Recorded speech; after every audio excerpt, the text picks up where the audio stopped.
ആഗോള അയ്യപ്പ സംഗമവുമായി ബന്ധപ്പെട്ട് ഒരുക്കങ്ങൾ നടക്കുന്നുവെന്ന് Devaswom board president PS Prashanth. SNDPയും NSSും വലിയ പിന്തുണ നൽകുന്നുവെന്നും PS പ്രശാന്ത് പറഞ്ഞു. ആഗോള അയ്യപ്പ സംഗമത്തിൻ്റെ ഒരുക്കങ്ങൾ നടന്നുകൊണ്ടിരിക്കുന്നു. അതിൻ്റെ വിദേശത്തു നിന്നും നമ്മുടെ രാജ്യത്തിനകത്തു നിന്നുള്ള രജിസ്ട്രേഷനാണിപ്പോൾ ഞങ്ങളുടെ വെർച്വൽ ക്യൂ പോർട്ടലിൽ നടന്നുകൊണ്ടിരിക്കുന്നത്. ഏതാണ്ട് 1800ഓളം രജിസ്ട്രേഷൻ ഇതുവരെ നമുക്ക് പൂർത്തിയായി കഴിഞ്ഞു. മത സാമുദായിക സാംസ്കാരിക സംഘടനാ പ്രതിനിധികളെ നേരിട്ട് പോയി ക്ഷണിക്കുക, കത്ത് മുഖാന്തരം ക്ഷണിക്കുക, അങ്ങനെയുള്ള കാര്യങ്ങളാണിപ്പോൾ നടന്നുകൊണ്ടിരിക്കുന്നത്. ഉറപ്പായിട്ടും ഞങ്ങൾ SNDP general secretary Shri Vellappally സാറിനെ കണ്ടിരുന്നു. NSSൻ്റെ ജനറൽ സെക്രട്ടറി ശ്രീ സുമാനന്ദ നായർ സാറിനെ കണ്ടിരുന്നു.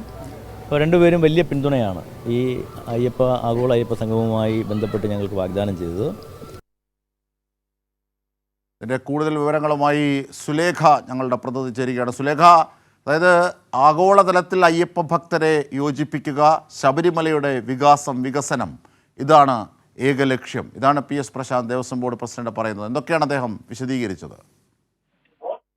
തീർച്ചയായും എന്തായാലും ഈ മാസം സെപ്റ്റംബർ 20-നാണ് ഇത്തരത്തിൽ ആഗോള അയ്യപ്പ സംഗമം നടത്താൻ തയ്യാറെടുക്കുന്നത്. ഇതിനു വേണ്ടിയിട്ടുള്ള എല്ലാ തയ്യാറെടുപ്പുകളും പൂർത്തിയാകുന്നു എന്നുള്ളത് തന്നെയാണ് Devaswom board president PS Prashanth പറഞ്ഞു വെച്ചിട്ടുള്ളത്. ഇത്തരത്തിൽ ഒരുക്കങ്ങൾ പൂർത്തിയാകുന്നു. അതോടൊപ്പം തന്നെ NSS, SNDP പോലുള്ള സാമുദായിക സംഘടനകൾ അത് വലിയ രീതിയിലുള്ള പിന്തുണ ഈ ആഗോള അയ്യപ്പ സംഗമത്തിന് നൽകുന്നുണ്ട് എന്നുള്ള കാര്യം തന്നെയാണ് PS പ്രശാന്ത് പറഞ്ഞു വെച്ചിട്ടുള്ളത്. അതിനൊപ്പം തന്നെ ഇത്തരത്തിൽ ഈ BJP ഇത്തരത്തിൽ ഇതിനെ പ്രതികൂലിച്ചുകൊണ്ട് ബദൽ അയ്യപ്പ സംഗമം നടത്തുന്നത്. അത്തരത്തിൽ ജനാധിപത്യപരമായി പരിപാടികൾ നടത്താൻ എല്ലാവർക്കും അവകാശമുണ്ട് എന്നുള്ള കാര്യം തന്നെയാണ് PS പ്രശാന്ത് പറഞ്ഞു വെക്കുന്നത്. ഇത്തരത്തിൽ ഈ ആഗോള അയ്യപ്പ സംഗമം അത് ശബരിമലയുടെ വികസനത്തിന് വേണ്ടിയാണ്. ശബരിമലയുടെ വികസനമാണ് ദേവസ്വം ബോർഡിന് പ്രധാനം. അതിനപ്പുറത്ത് രാഷ്ട്രീയമില്ല എന്നത് തന്നെയാണ് PS പ്രശാന്ത് പറഞ്ഞു വെച്ചിട്ടുള്ളത്. എന്തായാലും ഇനിയും കാണാനുള്ള ഇത്തരത്തിൽ മത